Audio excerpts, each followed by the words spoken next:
Kuri uyu wa gatatu tariki 11 Gicurasi 2022 Ishimwe Dieudonné uzwi nka Prince Kid yitabye urukiko rw'Ibanze rwa Kicukiro kugira ngo atangire kuburana ku ifungwa n'ifungurwa ry'agateganyo bigendanye n'ibyaha by'ihohotera rishingiye ku gitsina bikekwa ko yakoreye bamwe mu bakobwa bitabiriye irushanwa rya Miss Rwanda amaze igihe ategura. Ni urubanza rwitabiriwe n'abari mu mubyeyi wa Miss Rwanda 2017 Iradukunda Elsa nawe ufunzwe muri iyi dosiye yakekwaho kubangamira iperereza. Umucamanza umwe uburanisha uru rubanza umwanditsi w'urukiko n'abashinjacyaha babiri bose bari abagore. Mu cyumba cy'iburanisha cyabereye muri uru rubanza harimo abantu bake, benshi mu bari mu rukiko bakaba bari abanyamakuru. Umutekano wari wakajijwe ku buryo winjira ku rukiko wese yabanzaga gusakwa. Nyuma y'umwanya ategerejwe n'inteko iburanisha, umunyamategeko wa Prince Kid Nyembo Emeline yageze mu rukiko avuga ko habayeho itumanaho ritagenze neza kuko nubwo yarazi ko uyu munsi baburana isaha ntakuko itamenyekanishijwe. Yahise avuga ko hari ikibazo ashaka kugaragariza urukiko. Yagaragaje ko akeneye umwanya wo gutegura dosiye kugira ngo abashe kuburana. Yavuze ko mu myanzuro y'ubushinjacyaha isaba ifungwa ry'agateganyo basanze ubushinjacyaha bugenda bushingira ku byavugiwe mu bugenzacyaha mu gihe uruhande rw'uregwa rutarabasha kubibona.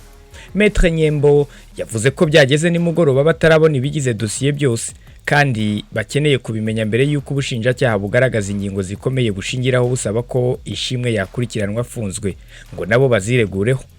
Ishimwe nawe yavuze ko kugeza ubu atarabona dosiye ye. Maître Nyembo yasabye ko nubwo bahabwa umunsi umwe waba uhagije. Ubushinjacyaha bwavuze ko ari uburenganzira bw'ababuranyi kubanza kubona dosiye, ariko ngo yasangijwe ababuranyi bose kuko n'urukiko rurayifite kereka ngo byakozwe bitinze. Maître Nyembo yarebye mu ikoranabuhanga rihuza ababuranyi asanga dosiye y'ubushinjacyaha adashobora kuyibona. Umucamanza yasabye ubushinjacyaha gufasha Ishimwe n'umwunganira kubona dosiye kugira ngo bitegure kwiregura. Yemeje ko urubanza ruzasubukurwa kuwa gatanu tariki 16 Gicurasi 2022 isa 3 za mu gitondo. Simeon Stizo Muhumuza, ONENATIONRADIO, ijwi rya diaspora i Kigali.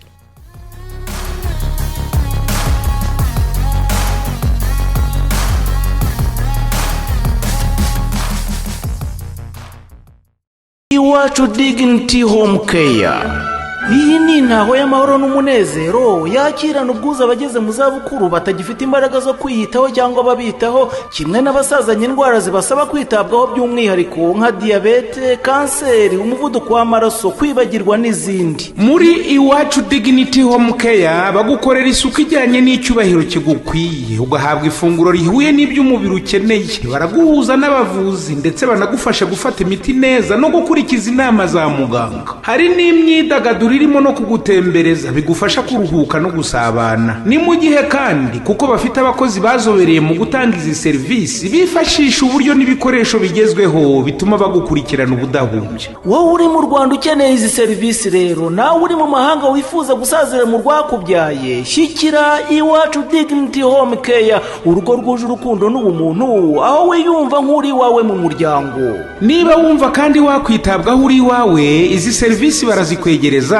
maze nawe uryoherwe n'ubuzima. Bakorera mu mujyi wa Kigali mu karere ka Gasabo mu murenge wa Jabana. Ukeneye ibindi bisobanuro wahamagara kuri 079 14 34 761 cyangwa se ugasura urubuga wa eshatu /iwacu home care /rwa. Kirazira nawe uzasazana amaganya. Mu rwa Gasabo dufite Iwacu Dignity Home Care.